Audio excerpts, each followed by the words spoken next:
IRCTC का महज 45 पैसे का बीमा यानी इंश्योरेंस टिकट बुकिंग के दौरान केवल एक क्लिक पर आपको यह बीमा मिल जाता है। बस येस पर क्लिक किया और लाखों रुपए के लिए आप कवर हो जाते हैं। लेकिन जरा ठहरिए, केवल एक क्लिक से आपका काम नहीं हो जाता।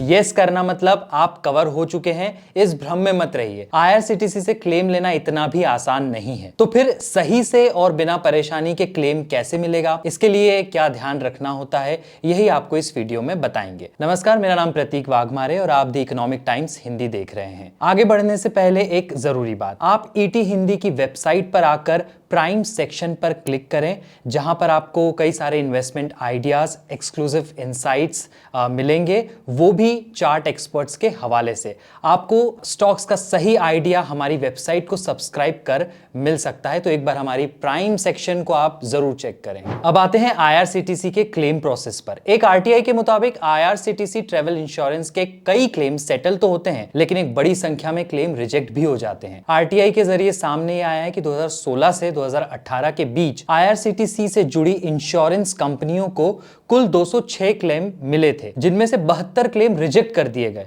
मतलब करीब 65% क्लेम ही एक्सेप्ट हुए। इसके बाद 2025 तक अधिकारियों के मुताबिक कुल 333 क्लेम सेटल किए गए, जिनमें करीब 27 करोड़ रुपए का पेमेंट हुआ है। कुछ खास मामलों की बात करें तो 2023 के ओडिशा ट्रेन हादसे में IRDAI के अनुसार कुल 22 क्लेम दर्ज किए गए। इनमें से 2025 के आखिर तक सिर्फ 2 क्लेम का ही पेमेंट हुआ है और 20 क्लेम अभी भी पेंडिंग है। अब क्लेम रिजेक्ट हुए या एक्सेप्ट, इस पर फिलहाल हमारे पास कोई आधिकारिक जानकारी नहीं है। हालांकि SBI जनरल इंश्योरेंस ने ओडिशा हादसे से जुड़े 2 क्लेम ये कहकर रिजेक्ट कर दिए कि OPD खर्च से संबंधित वो क्लेम्स थे, इसलिए उन्हें पॉलिसी में कवर नहीं किया जा सकता। तो IRCTC का क्लेम लेना इतना भी इजी नहीं है। अब क्लेम मिलना कब इजी होगा ये आपको बताते हैं। तो जैसे ही आप इंश्योरेंस लेकर टिकट बुक कर लेते हैं, तब आपको एक मेल या SMS के जरिए एक कंफर्मेशन मिलता है। मेल या SMS आ गया तो अब आप समझ जाइए कि आपका जो बीमा है वो उसके लिए आप एलिजिबल हो चुके हैं। उस मेल या SMS में आपको एक फॉर्म भी मिलेगा जिसमें नॉमिनी की डिटेल्स आपको डालनी होती है।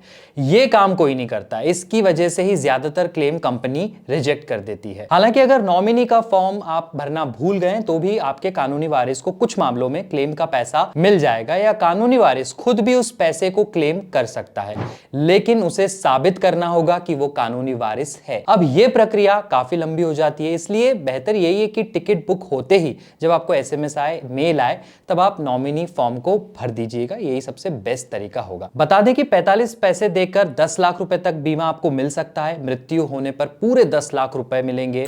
पूरी तरह स्थायी विकलांगता होने पर 10 लाख, स्थायी मगर आंशिक विकलांगता होने पर 5 लाख रुपए, जख्मी हालत में हॉस्पिटलाइज होने पर 2 लाख रुपए और शवों के अवशेष को पहुंचाने के लिए भी 10,000 रुपए दिए जाते हैं। यह क्लेम तब मिलता है जब रेलवे की तरफ से समस्या खड़ी हो या दुर्घटना हो। तब नहीं मिलता जब लापरवाही पैसेंजर की हो। जैसे अगर आप खिड़की से बाहर हाथ निकालते हैं और जख्मी हो जाते हैं तो सॉरी, आप क्लेम के लिए एलिजिबल नहीं है। बाकी रेलवे की तरफ से होने वाली गलती का शिकार अगर आप होते हैं तो क्लेम मिलेगा ही मिलेगा, फिर वो ट्रेन में सफर के दौरान हो या फिर प्लेटफॉर्म पर हो। डकैती को लेकर भी कंफ्यूजन होता है कि अगर डकैती हिंसक होती है तभी क्लेम मिलता है। पॉकेटमारी या फोन चोरी होने पर कोई क्लेम की व्यवस्था नहीं है। इंश्योरेंस ऑनलाइन टिकट वाले को ही मिलता है, जनरल टिकट वाले पैसेंजर को नहीं मिलता। ई टिकट अगर आपने ले रखा और वो वेटिंग लिस्ट में है तो भी आपको कोई क्लेम नहीं मिलेगा।